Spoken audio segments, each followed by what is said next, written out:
welcome to episode number 75 of the LSR Podcast. My name is Matt Brown, joined each and every week by the brightest minds in all of the gaming industry. With me, Dustin Gouker, Adam Candee. You can find them on Twitter, and you should, at Dustin Gouker, at Adam Candee, 2 E's, no Y.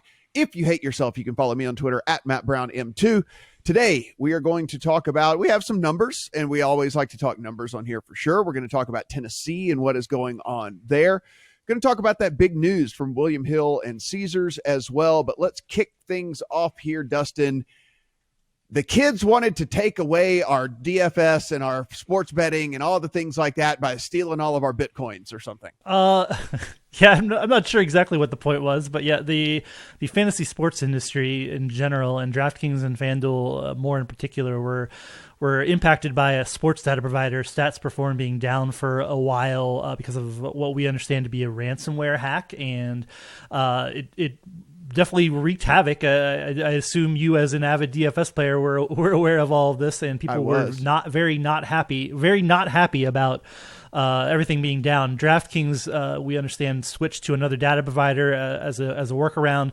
FanDuel was down and dealing with this issue longer. It seems like everything is now back to normal, but it was an interesting thing. It was again, you want to go after the sports betting or fantasy sports providers. You don't have to go at them directly. You can go at them from the data side here, and Stats Perform was the one who has hit this, and this hit everybody who uses them too. I mean, there are season-long fantasy platforms that uses Fantrax among them. So it was an interesting thing. FanDuel had to do a lot of make goods, it looks like, for people who are unable to access or unable to do late swap or things like that. And it is and we also have an example of BetOnline was apparently hacked too, right? The offshore sportsbook over the weekend. Don't know any details about that, but they were down for several days. So yeah, I mean, the lesson writ large here is be ready for this stuff, because people see an opportunity, hackers see an opportunity and they're coming after it.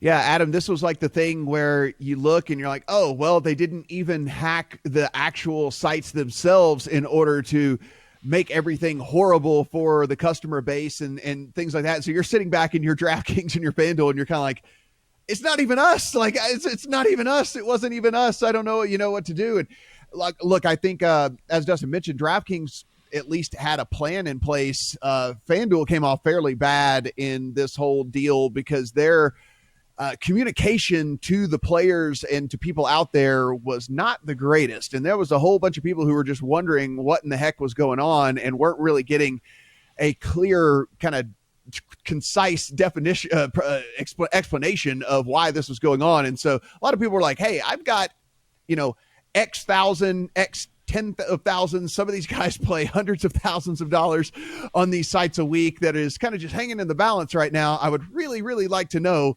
why that is. This is similar to something that happened with SB Tech as well.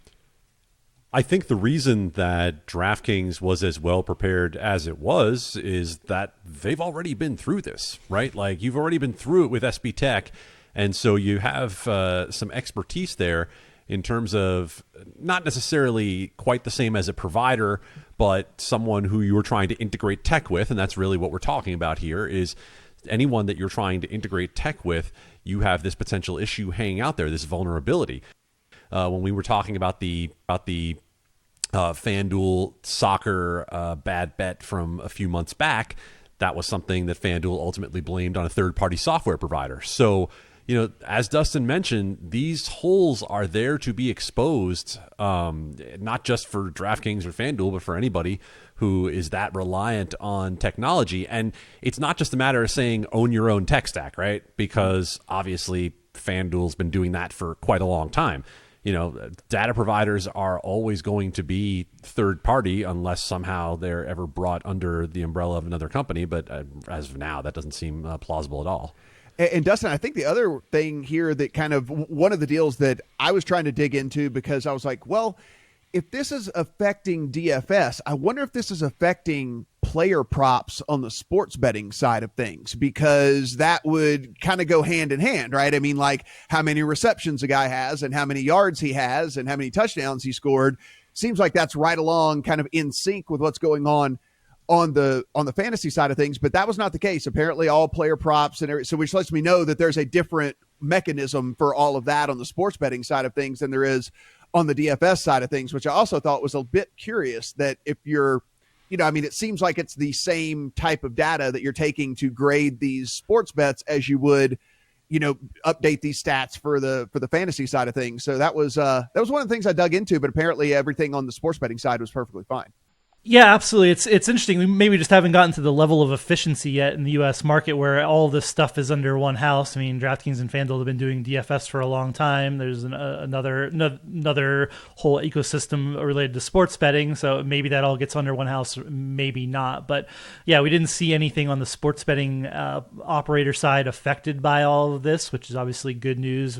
Usually, we're seeing Sportradar or Genius Sports are leveraged in this way. You have trading on other platforms on the back end and with companies like Candee. So none of that was affected. This was a DFS story more than a sports betting story. It obviously would have been a bigger story if we're seeing sports betting sites go down. But it did make me go back to think about the SB Tech story. I mean, it was kind of weird that it took. As far as I know, we broke this story that this is why FanDuel was down for so long. I just want to see transparency. Like, yes, it was down, but we had no idea why it was down or what was going on. It doesn't seem like it should be that much of a lift to say, hey, our stats provider was hit by this problem. Like, just be honest about it. Again, I don't know why we have to be the ones digging it out, reporting it. Just say it out there. I mean, maybe I'm going too far with that, but it does seem like something like this, transparency would be the better course. Adam, apparently they want Bitcoins. Whenever I was hacked and someone went in and sent emails out to my entire list with a link, when people clicked on the link, why would you click on the link? What were you thinking? They were asking for Bitcoins. So apparently everybody's trying to steal the Bitcoins is what's going on here. Like, there is give me all the Bitcoins. Now is that like what Sonic the Hedgehog pretty much used I think to collect? So. I mean, this is okay. I wasn't sure if it was similar or not. I'm we never ventured into this. I mean, we've talked stocks on this podcast. How do we never ventured into being crypto touts, Dustin? Because there's a lot of crossover between these industries. I mean, all these sports betting guys are into the crypto. I don't know how you didn't become a crypto tout. It's a lack in my portfolio of things I tout. That's for sure. I mean, people want to go off on the tangent of Bitcoin a little bit. Like, people want to see Bitcoin and sports betting and all of this, but nobody at the legislative regulatory side of things knows anything about sports betting. So to ask them to understand cryptocurrencies on top of that and how it intersects with online gambling, hard pass for a while until everything matures a little bit more. Yeah, that's one of the things I've been telling a lot of my friends that are very bullish on everything. And I'm like, yeah, I mean, I get it in theory, but do the people that can actually make it happen get it? And the answer is no, they don't. They don't understand most things when it goes down. So, Adam, we do love to talk numbers here on the podcast, and we got some interesting ones out of Pennsylvania. The party continues in terms of record breaking. Pennsylvania has the kind of September that New Jersey had, that Indiana had, $460+ million in handle for Pennsylvania. That, of course, breaks a monthly record, same as in New Jersey and in Indiana as well. So up about 17%. And the interesting mark to me was that below 4% hold. So what we've also seen is a trend across the country where bettors have done pretty well over this last 30-day period. And in Pennsylvania, that's particularly notable because even though you have that enormous handle, remember that it's a 36% effective tax rate in Pennsylvania. So you would think that would turn into a huge month for the tax coffers, but maybe not quite so much because the hold was like a little you on mentioned, the smaller bettors side. have done fairly well so far, and you got to think that as we get the October numbers, will that level off? I don't know. I mean, the Lakers were the chalk to win. The Lakers were the chalk to win the NBA. The Dodgers, obviously, the chalk to win the World Series if that plays out. So a lot of money line favorites have been getting home in the NFL. So maybe we will see hold a little bit smaller as well with all of that. Dustin, in Pennsylvania, though, with these numbers, we know about the free bets and free money and match bets and different things and stuff like that, free sandwiches and whatever else, the promos that are going in. How does that all factor into these numbers? Yeah, another is a side note, interesting piece that from Brad Allen on what these PA sports betting numbers are. We get interesting data from there in that Pennsylvania breaks down promo credits, which is free bets, bonuses, things like that. Anything that's not that's given away, by the sports books. And in Pennsylvania in September, it was huge. There were, you said 13 million in revenue, just a little bit over. There's 12 million in promo credits. So that's a lot of bonusing and free bets and all sorts of stuff being we remember the Kansas City Chiefs plus 101. That was kind of everywhere, 101 points. Obviously a no-brainer bet. Everybody was getting that. That's just free money being given away.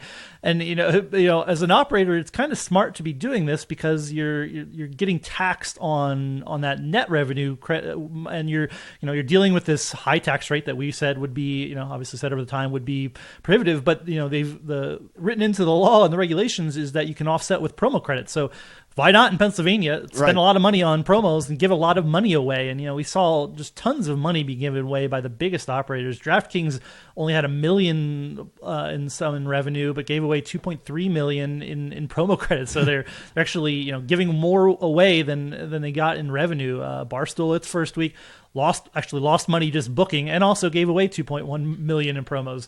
It's fascinating because we don't get this data anywhere else, but you have to imagine it's a fairly similar story. I mean, it might be exacerbated in Pennsylvania just because of the tax structure and how they set things up, but you got to imagine you're seeing similar levels of bonusing and promos just about everywhere, and that some of this straight revenue you're seeing is a lot of it's going back, especially at the start of NFL season, going back to players in the form of bonuses. Adam, I think we can say, except in Nevada. Except in Nevada. Yeah, numerous offers out there, Matt, and all of them say offer not valid in Nevada after they list off about 10 other states. Every single one of the promos is like, oh, this sounds a great idea. Offer not valid in Nevada. Like it goes to the end. No. You're like, oh, cool. Thanks for letting me know about that one that I can't take advantage of. Really do. Superbook was giving you guys like casino, like slot machine credit instead of, right? I think I saw that one. There was go into the physical casino and play slots, and they did like hotel rooms if you signed up for the super contest and stuff. So there were at least some incentives for stuff like that. But typically we don't get the goods. We certainly don't get the goods on a week to week basis like everybody else does all over this with the odds boosts and the match bets and things like that. Adam, so let me check my little my watch that I don't wear here. We're about 2 weeks away from Tennessee being part of the fray, right? Your non-existent watch once again is right, Matt. I don't know how you do it. We are within a couple of weeks of Tennessee launch. November 1st is the official date that the lottery has been targeting in Tennessee, and we already have 4 applications approved. We have 3 more applications that are in process right now for operators. Keep in mind, Tennessee is going to be an interesting state because it is all online. There are no casinos, so it is basically mobile only for sports betting in Tennessee. But there are some strange rules. You're dealing with a 20% tax rate in Tennessee, and there's also that strange minimum hold rule of 10% that doesn't exist anywhere else in the country. So I think it's natural to go in and say, hey, the free bets will look just the same in Tennessee as they have elsewhere. That might not necessarily be the case just because the math is a little bit different. Yes, it'll likely be aggressive, but maybe not on the same order as some other places. So Tennessee, remember, passed its law more than a year ago, May of 2019. There were numerous false starts, but some personnel changes over the summer, and looks like they're ready to push forward with it here starting in November. And Dustin, from my calendar here, November the 1st is a Sunday, which would mean they, in theory, would be going live on an NFL Sunday. Yeah, that doesn't sound like a great idea to me. Yeah, I was going to say, doesn't that seem like you'd want like a couple of days to like make sure everything was working out? I mean, like we've seen things go fairly smoothly, but maybe you just want to test the waters a little bit. Yeah, I think you're right. I would rather not launch on a Sunday. I mean, that's the busiest day of the week in terms of betting and getting people to sign up. I don't. It doesn't seem like that's what you'd want to do. There is probably a happy medium between Colorado, which launched in May into the pandemic with absolutely nothing going on other than table tennis, and launching into a full slate of NFL games. Again, like, I mean, who knows what you'll run into. I mean, even here, like my own experience here in Oregon, but like the app is less responsive when you're launching into like when NFL is going on. There's more people on it.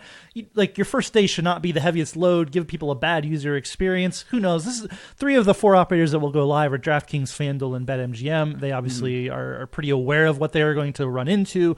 So maybe that's not as big of an issue as we're making it out to be.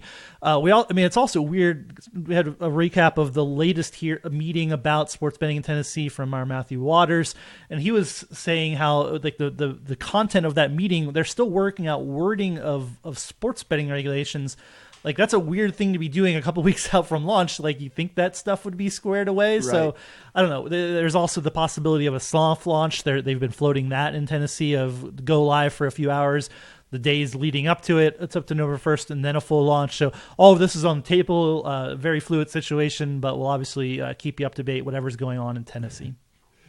Yeah, we'll certainly over at Legal Sports Report, everything we talk about here is over there. So we'll keep you up to date on what's going on there. But yeah, 2 weeks out, seems like you might want to kind of have the plan in place. But, listen, it's 2020, right? I mean, we're dealing with all this and everything. Everybody's just doing whatever in the hell seems like they can get done. Guys, should have said this at the top, but of course we're on Spotify, we're on Apple, we're on Google, we're on Stitcher. So go in and give us a subscription and look, rate and review these things. It'll help us climb the charts and more people can find this. We're trying to spread the good word about sports betting here and legal sports betting. So do appreciate all of those as well. Dustin, you and Adam hear rumors. You guys know things. People talk to you. And so what's the scuttlebutt going around about Sportradar? So Sportradar is raising $500 million for potential acquisitions, and there's a note from an analyst saying $350 million of that is speculated to be raised for a specific M&A target. We do not know what that target is ourselves, but we'd have Brad Allen speculating up on our behalves over at a story at LSR. Probably not a sports betting platform because they already bought one of those last year. But there are lots of possibilities out there. Casino is a growing industry here in the U.S. Sportradar are increasingly tied to the people who are in online gambling here in the U.S. So an online casino platform for that and for the rest of the world would make sense. A sports analytics firm might be something out there that's possible. Streaming / sports media, those are possibilities. At the price tag of $350 million, we can safely say they're probably not buying an operator, or at least not a very large one. These things that are related to their business, but things that would make sense in growing their business or expanding it beyond their current reach are things that would make sense. Adam, we're just speculating here, but when you see $350 million, it's a lot of money, but then at the same time, it's not a lot of money, right? So it's kind of like Dustin said, kind of the type of business they could be going after, because you can't really be going after anybody of any size because 350 is not going to get it done. But then at the same time, you can go after some of these other maybe up and coming type companies or emerging market type companies or something like that. I think Dustin's speculation, or I guess it's Brad's, of maybe some sort of streaming platform, some sort of something like that kind of seems to me like that fits in the whole deal of what Sportradar is trying to do. But if you were speculating, what are you thinking? Streaming was honestly the first thing that came to mind, Matt, when you think about realistically what Sportradar might be interested in, unless they were seriously expanding the scope of their business, because they operate in a space where the players are pretty well defined, right? With Sportradar, with Genius Sport, Stats Perform has its own business, but in the end, they're probably not going to be doing their own sportsbook operation, right? They're feeding the data to sportsbooks. But they have been involved with streaming in the past, and so it wouldn't be surprising at all, considering we've talked a lot about the fact that the idea of in-app streaming is in its infancy right now in the U.S. It's very common in the UK and in Europe and overseas markets. But, right now, for the most part, it's limited to, tennis, and there'll be some golf, and they're working on some MMA and so on. But, the four major sports don't have any affiliation to that degree yet. So, we know Sportradar is tied up with a lot of the major sports leagues, and, would make sense if streaming were somewhere within the realm of what they'd be looking at. A quick follow-up to one of the stories that we talked about last week was that BetMGM was going to be debuting betting odds during an actual PGA Tour broadcast that happened out at Shadowcreek here in Las Vegas. Guys, we were saying, hey, this could be good, especially if they don't kind of beat the viewer over the head with it. I don't know how much of the tournament you got to catch, but I was able to watch a pretty good amount of it, and I think that they did it well. I think that was a very good first go at introducing odds and live odds and things into a broadcast. They didn't bring it up every hole. They didn't bring it up every player. Hell, they didn't even bring it up every segment. It seemed like there was certain times where they brought things up. Like there's a short par 17. They brought up what a hole in one odds would have been or something like that. And they did that a couple of times, but really, every 3 or 4 segments, they would kind of show the leaderboard, and then just over on the side, they put the live odds for that player to win the tournament and a little reference here and there to it. But I mean, all in all, I thought it was a really good first effort to kind of dip the toe in the water, not beat the viewer over the head with it, but still work it into a broadcast, because again, it's a very real thing that's happening. And it also, I think, is going to be a big part of golf moving forward. Yeah, Matt, I would agree with that. And I would say that what I saw from it was a good balance between not being too simplistic, but also not being too overly complicated, right? Like they didn't go into, the how-tos and the explainers of how to bet, but at the same time, they're still putting up, odds that I think you have to know a little bit about betting in the first place to make sense of, right? When you're just putting pluses and minuses with American odds on the boards, then you have to know a little bit in order to make sense of that. I like the way they did it too. Some simple chirons and stuff that they just threw up there and let it be without pointing to it and without making a big deal of it. I probably want to be a little, I'll say, more selective in terms of what they choose. Like the very first thing I looked up and saw was odds about the, which South Korean golfer was going to finish first. Like that's a little on the exotic side, I think, for the average bettor. But for a first effort, and from some of the other first efforts that we've seen at this, I thought it was well done. And I thought the broadcasters could be a little bit more tuned into it. I mean, they didn't seem super comfortable talking about it, and and again, you're right. First effort, maybe I'm being a little too critical, but I think obviously this all happened very quickly in terms of BetMGM and the PGA Tour rolling this out on a broadcast. So you don't want to be super critical, but I think that's what takes is that the broadcasters, if you're going to integrate this, you really have to have them be it has to be secondhand to them to not have to force it in. Like they understand all of it. That's going to come, I think, in golf and across sports as we work betting content into broadcasts.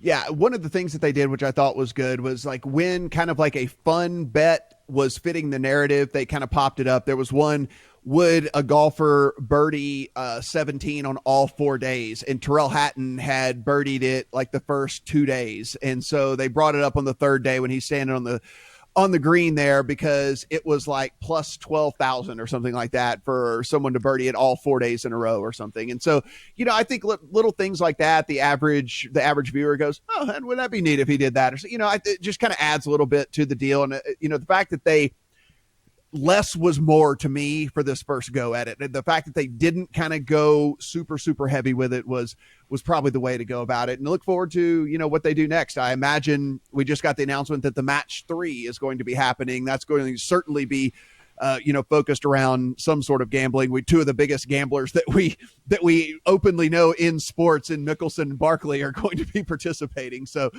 we definitely know there'll be some money exchanging hands there. Take us home here, Adam. Tell us what's going on with this William Hill and Caesars deal.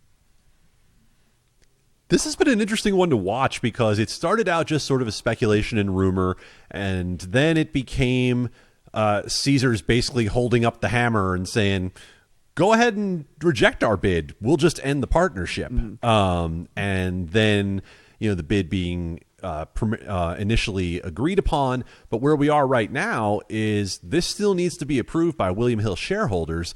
And Brad Allen was talking to some folks on his side of the pond over in the UK who suggested that maybe this isn't necessarily a sure thing, as he looked at who had been buying up some of the William Hill shares coming up upon the vote as to whether to do this or not. So remember, this goes back a number of years when we talk about the tie-up between William Hill and Caesars, and it involves El Dorado, and it was a complicated thing in the first place. But what we've essentially seen is that now when you watch say an ESPN broadcast, you see odds from Caesars Sportsbook powered by William Hill, right? So the integration is already out there to some degree, but there is a little bit of uncertainty left as to whether or not this will be approved by shareholders, because they think that some think that the share price might be a bit too low from the Caesars offer.